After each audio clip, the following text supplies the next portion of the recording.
Today I'm going to share a few strategies that can help you deal with this whole coronavirus thing. Coming up. Hi, my name is Mark Leichner from MMAcoach.net, where we help coaches, fighters and enthusiasts reach their full MMA potential. And in today's video, I'm going to be talking about the coronavirus, this whole global thing about coronavirus, and how we can all go through it with less pain, with less anxiety.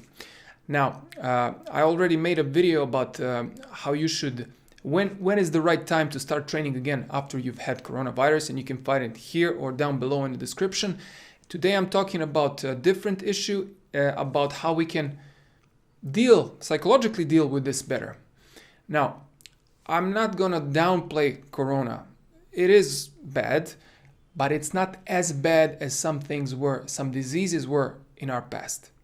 So first things first, realize that diseases and outbreaks happened before in the past, and they're gonna happen again in the future too. So we had the Antonine Plague during the reign of Marcus Aurelius. We had the Black Death, the Black Plague during the Middle Ages, which it killed a lot of people in Europe. I don't have the exact numbers here. I think it was like a third of the population of Europe or something. I'm gonna put the exact numbers down below.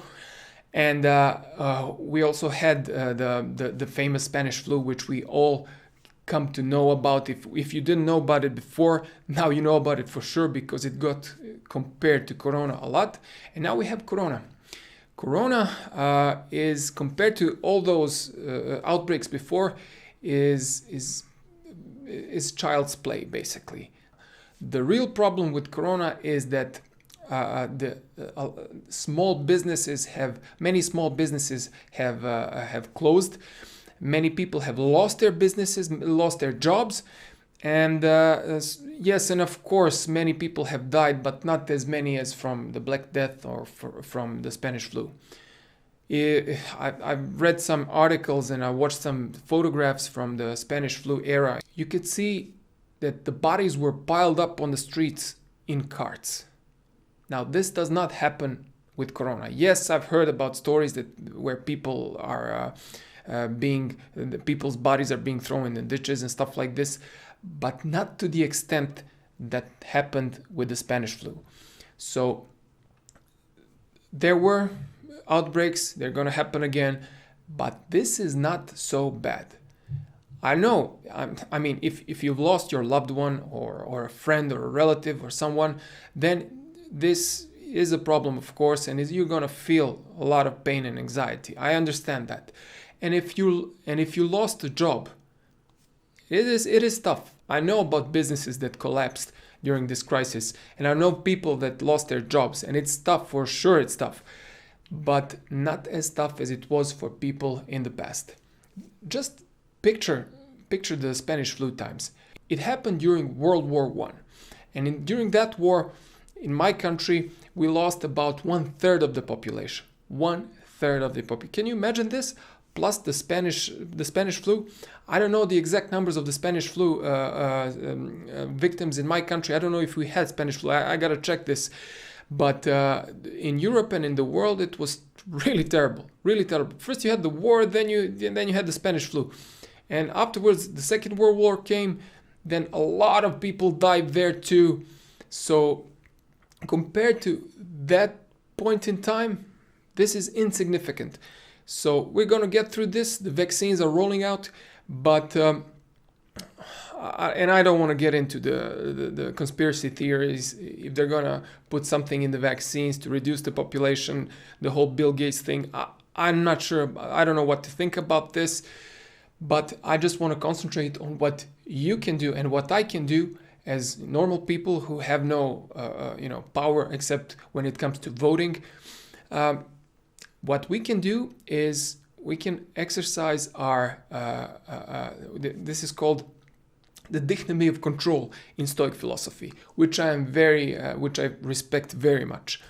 And I've already mentioned Marcus Aurelius, the Stoic emperor, the Roman emperor, who was also a Stoic philosopher, who lived during the Antonine Plague, when a lot of people died as well in the Roman Empire. So what can we do? So first things first, I already told you, you can just accept that there are pandemics and there have been pandemics and that they're going to happen again. The second thing you can do is, and this is good for other life situations as well, basically all life situations, is that you have to discern what's in your control and what's not in your control. Hence the dichotomy of control. If something is in your control, then you should not worry about it because it's in your control and you can do something about it. But if something, for example, this pandemic is not in your control, then you shouldn't worry about it because there's nothing you can do. And if you worry, you're just getting stressed out for no reason. So what can we do? What's in our control? We can wear masks when we go outside, maybe to malls or to schools, universities, stuff like this. Okay, we wear masks, and thereby we reduce the chance of us getting sick or people getting sick from us in case we're sick and we don't know about it. Then we can reduce the number of people that we see. I'm not suggesting that we shouldn't see people. One of the problems with this pandemic is that people became less social. I mean, they didn't become less social. They are seeing less and less of their friends, and that's not good psychologically. So don't reduce the number of people you're seeing, or better yet, see them, but go outside and see them. If you're outside, then you probably don't need a mask unless you're talking to someone who's very close to you. And then if he or she is infected, then you're going to get infected too. But if you stay a few meters away from each other, go for walks, socialize. It's okay. The difficult thing is with MMA clubs and martial arts clubs that operate on, their job. Our job is to teach people how to fight, and to fight you need to be close. So, and that's a problem, of course. So I don't have a solution for that. In Serbia, some clubs are working, some clubs are not working. I'm only teaching privates anyway, so I'm only seeing a handful of people. But for clubs that do group trainings, that can be a problem. People can get infected. Also, kids are suffering. Fortunately, kids are going to school in my country. Kids from grades 1 to 4. Grades 5 and up, they have online lessons. But I've deliberately stopped taking my older kid, 7.5 years old, to judo classes, and he hasn't gone in a long time, maybe more than about a year or so, ever since the pandemic started, basically. That's very unfortunate because I wanted him to train judo. He wants to train judo. He's asking for it, but I don't want to put him in a situation where he can get infected, where the chances increase of him getting infected. And that's the whole point. We cannot eliminate the chance of us getting infected, but we can reduce the chances of that happening.